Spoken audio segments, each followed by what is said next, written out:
আমি এখন বর্তমানে আছি মূলত ফেনী সীমান্তের কাছাকাছি পরশুরাম পার হয়ে যে বিজিবি পয়েন্ট, বিজিবি পয়েন্টের পরেই কিন্তু আমরা দেখতে পাচ্ছি আগরতলা এবং স্মৃতি মন্দির নামে একটি জায়গা রয়েছে, ঝোলাই বাড়ি নামে একটি জায়গা রয়েছে। সেই স্থানে ঠিক পূর্বে বাংলাদেশ যে সীমান্ত যে শেষ হয়েছে, সেই সীমান্তের যে জায়গাটি রয়েছে সেই জায়গায় আমরা অবস্থান করছি।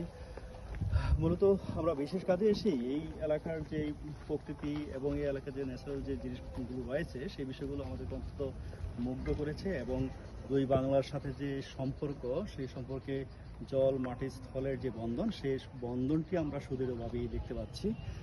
আর যে বিষয়টি সেটা হলো যে পৃথিবীতে মানুষের কোনো দেশ নেই, মানুষের কোনো নির্দিষ্ট কোনো জায়গা নেই। মানুষ হলো এমন একটি জাতি যেখানে পৃথিবীর যে কোনো প্রান্তেই সে অনায়াসে প্রবেশ করতে পারে, কিন্তু আমরা মানুষরাই মানুষের সেই নীতি নৈতিকতার কষ্টে আমরা বেড়াজাল তৈরি করি এবং সীমান্ত তৈরি করি।